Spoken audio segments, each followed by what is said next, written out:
आज की चर्चा में आपका स्वागत है। डब्बा जी का शादी वाला व्लॉग देखा तो उसमें जो हमें कमियां लगी कि सबसे पहले तो उनकी ज़िंदगी किस तरह से गड़बड़ हो रही है, स्पॉइल हो रही है, उसके ऊपर हमने एक पॉडकास्ट बनाया जो आपने इससे पहले देखा होगा। अगर नहीं देखा है, नहीं सुना है तो प्लीज़ ज़रूर जाके सुनिएगा। और ख़ास तौर से जो इनके व्यूवर्स हैं, जो खास भक्त हैं, वो ज़रूर सुने, क्योंकि वो एक सजेस्टिव हमने पॉडकास्ट बनाया है और जो उनके फ़ायदे का है और उनके व्यूवर्स के फ़ायदे का है। अब बात करते हैं निकाह वाले व्लॉग की। निकाह वाले व्लॉग में शुरुआत में ही मतलब फ़नी तो कोई भी चीज़ छोड़ता नहीं है। अगर कोई चीज़ गड़बड़ होती है तो उसे कहने से चूकता नहीं है। तो उसने क्लियर कट बोल दिया कि तुम्हारी आदत ही है कि जितने टैग होते हैं ना, वो टैग लग के ही चल देती हो। इससे पहले भी इसने एक टी शर्ट पहनी थी और उसका टैग वो पीछे लटका हुआ था और उसको लटके हुए टैग में ही ये बाहर घूमने चलती थी। तो कुल मिला के ये है कि ये भी उन्होंने पकड़ा और पकड़ के बताया कि भैया तुम अब ये टैग वाली ड्रेस है ना, इस ड्रेस में देखिए मतलब कि किस तरह का लुक आ रहा है। बहुत ही हैवी लुक आ रहा है, बहुत ज़्यादा हैवी लुक आ रहा है। कई सारे कपड़े इनके ऐसे हैं कि अगर उनको पहनते हैं ये तो वो बहुत ज़्यादा भारी लगते हैं और सब कुछ ऐसा ही दिखाई देता है कि जैसे हाथ पैर सब कुछ, मुंह सब कुछ इतना भारी है। जबकि कुछ ड्रेसेस जो शादी में जैसे इन्होंने अभी हल्दी के टाइम पे पहनी थी, वो ड्रेस फिर भी जो है पूरी तरीके से कवर अप कर रही थी जो भी चीज़ थी। तो इस तरह से देखा जाए तो जो चीज़ हमें अच्छी लगती है, देखिए हम वो बताते ज़रूर हैं कि भाई ये चीज़ अच्छी है, लेकिन जो अच्छी नहीं लगी तो हमने ये पॉइंट आउट किया कि भाई कुछ ड्रेसेस ऐसे होते हैं जो कि जिसमें कि ये पूरी तरह से कवर अप नहीं हो पाता और बुरा लगता है। और बुरा लगता है तो पता नहीं भाई आप ये चीज़ें आपके प्रमोशन और सेलिब्रिटी वाला जो क्लास आप मेंटेन करने की कोशिश कर रहे हो उस सब को डिस्टर्ब करेगा। अब फनी का ही डायलॉग देख लीजिए, वो कह रहा है कि आज तुम जो है पूरी तरह से शादीशुदा लग रही हो। अब भैया उसका ये कहने का मतलब क्या है? उसका सीधा सीधा मतलब जो है, वो जो क्रिंच कर रहा है और जो उसको पॉइंट आउट कर रहा है, उसको टोंट कर रहा है, वो इसी बात के ऊपर कर रहा है कि भाई तुम्हारा जो इस तरह से जो हैवी लुक है उससे ऐसा लग रहा है कि जैसे मतलब कई साल हो गए शादी को और इस तरह की जो लेडीज़ दिखाई देती हैं आप उसकी तरह दिखाई दे रहे हो। अब देखिए जो हमने बात कही, हमने तो वो सिंपल वे में उसका आपको समझा दिया, लेकिन यहाँ तो क्लियर कट वो बोल रहा है जिसका अर्थ यही निकलता है। अब महारानी ऐसी है कि चप्पल भी जो है वो उठा के ला रहा है, क्योंकि चप्पल जो गाड़ी में भूल गई थी। अरे भैया कुछ तो देख लो, अगर वो नंगे पैर आया है तो उसकी चप्पल आप पहन कर आए हो, मतलब वो नंगे पैर चलेगा और आप जो है उसकी चप्पल पहन के चलेंगी और उसके बाद में भी चप्पल भी निकाल के वो ही लेकर आएगा। आप इतना भी नहीं है कि वो अपनी चप्पल उतार के दूसरे को दे दें और वो वाली चप्पल अपनी जो है वो पहन लें। इसी से पता लगता है कि महारानी वाला क्लास, अब यह कुछ भी कह लीजिए, महारानी वाला क्लास तो रहेगा ही रहेगा। जब आप कुछ कमाते धमाते नहीं हो, कुछ भी नहीं करते हो, तो आपको यही चप्पल उठा के चलना और यही सब करना पड़ेगा। अब ये मत कहिएगा भाई हस्बैंड है तो सब कुछ करेगा। भाई हस्बैंड है तो ये थोड़ा है कि सब चीज़ें वो जो है उसकी खुद ही करना शुरू कर देगा। भाई कुछ काम तो आपको करने चाहिए ना। कुछ काम ऐसे होते हैं कि जो जिसमें आपको दूसरे की हेल्प चाहिए होती है, तो वहाँ हेल्प के लिए वो है, इसलिए तो हस्बैंड है। लेकिन ऐसा थोड़ा है कि आपकी चप्पल भी उठा के चलेगा, आपकी चप्पल उठा के पहनाएगा। यहाँ जमशेदपुर में जो निकाह होते हैं या कहिए कि मुसलमानी रिवायतें हैं, वो थोड़ा सा नॉर्थ एरिया से चेंज हैं। वहाँ पर जो अलग अलग डेस्टिनेशन पे दोनों जो लड़की और लड़का होते हैं वो अलग अलग डेस्टिनेशन पे होते हैं। उनके लिए निकाह के लिए दोनों जगह जाकर उनकी रजामंदी ली जाती है और निकाह पूरा किया जाता है। जबकि नॉर्मली नॉर्थ में तो ऐसा होता है कि वो बारात लेकर उसके लड़की के घर पर आता है और वहीं पर ही जहाँ पर की शादी का इंतज़ाम है वहाँ लड़के का निकाह हो जाता है। लड़की समटाइम उसी वेन्यू पे पहुँच जाती है या घर पर होती है और तब उसका जो है निकाह के कबूलनामा किया जाता है और इस तरह से कंप्लीट होता है। पर यहाँ थोड़ा सा डिफरेंट है। यहाँ पहले इस तरह से अलग अलग जगह पे निकाह होता है और निकाह होने के बाद में वो बारात चलती है और बारात चल के लड़की के घर पे तब आती है और तब वहाँ पे दावत होती है और बाकी रस्म जो है वो निभाई जाती है।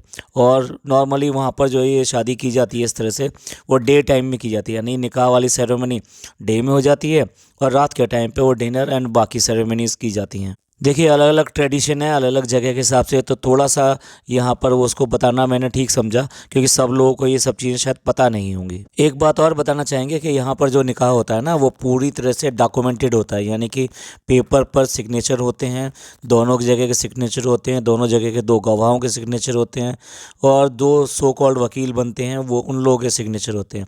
तो इस तरह से ये प्रॉपर मुस्लिम्स में एक डॉक्यूमेंट बनाया जाता है और इस डॉक्यूमेंट की एक कॉपी नगर निगम में भी दी दी जाती है। तो इस तरह से पहले से ये चलन चला आ रहा है कि एक तरह से ये भी एक रजिस्टर्ड मैरिज की तरह हो जाती है। और ये जो डॉक्यूमेंट ऑफ एविडेंस है, ये कभी भी बाद में भी देखा जा सकता है, यूज़ किया जा सकता है। टैग की तो आपने देख ही ली होगी कि डब्बा जी की कितनी अकल है कि टैग लगा के वो चल दी थी। और अब एक दूसरी अकल की बात करते हैं। दूसरी अकल की बात ये है कि वो ऑडी गाड़ी लेकर आया है। तो जानबूझ के पहले तो ये बताया गया कि वो ऑडी में जा रही है इस बार, क्योंकि ऑडी की अपनी एक अलग क्लास है और फॉर्च्यूनर की एक अलग क्लास है। तो ऑडी की में जा रही है वो, ये बताने के लिए उसने जानबूझ के कहा। और साथ साथ देखो, देखने वाली बात यह है कि लगातार उसमें ऑडी में बीप बजे जा रही है, क्योंकि अगर आप दोनों में से एक भी अगर आप सीट बेल्ट नहीं लगाओगे, यानी driving as well as the companion दोनों में बेल्ट नहीं लगी होगी, तो वो बीप देती रहती है। सेफ्टी फीचर है ये उसका। तो वहाँ पर जो बिना बेल्ट लगाए आप जो जा रहे हो, अब कहने वाले ये कहेंगे नहीं नहीं उसने बेल्ट लगा रखी थी। देखिए वो बेल्ट नहीं लगा रखी, जो उसका जो पर्स या समथिंग है वो उसका पट्टा उसके पास में आ रहा है, गले के पास में।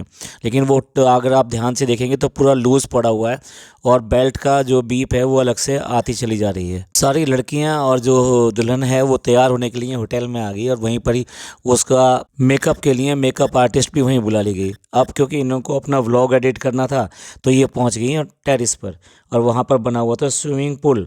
और वो सब देखकर इनको अच्छा लगा कि भाई ठीक है यहाँ तो पार्टी करेंगे। अब जो फ़नी है वो या तो गुटखा खाए हुए था या जानबूझ के वो बोल रहा था पार्टी करेंगे। जितना सब वो उसको बोलते रहते हैं तो पर गुटखा तो उसका लगातार चल ही रहा है ना, तो वो तो बंद होगा नहीं। इसलिए अब आज भी उनको जो गुटखा किंग सब बोलते रहते हैं। कभी इन्होंने भी जो है बड़ा उसके ऊपर लेक्चर दिया था, जो डब्बा जी हैं, क्योंकि खालू जो है इनके वो गुटखा खाते थे, शादी से पहले की बात है इनकी। तो उसके ऊपर बड़ा लंबा चौड़ा लेक्चर दिया था, और वो भी दिया था अपनी खाला को। कहाँ तो फ़नी को ये कह रहे हैं कि वो बहुत जिम्मेदार बन गया है, क्योंकि उसने जो मैरिज सर्टिफिकेट था यानी कि निकाहनामा जो था उसके ऊपर सिग्नेचर किए थे।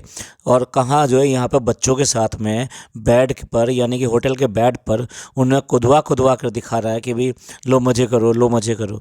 ये सारी बातें जिम्मेदार लोगों की होती हैं। तो भैया वो जिम्मेदारी कहाँ से होगी जिस जिम्मेदारी की सब लोग बात करते हैं, उस जिम्मेदारी को क्या कह देंगे। अब देखिए ये पंडाल में आ गई, और पंडाल में आने के बाद में वहाँ पर सारे लोग जो इनके व्यूवर्स हैं ना वो आ रहे हैं और आकर वो वहाँ सेल्फियाँ खिंचवा रहे हैं।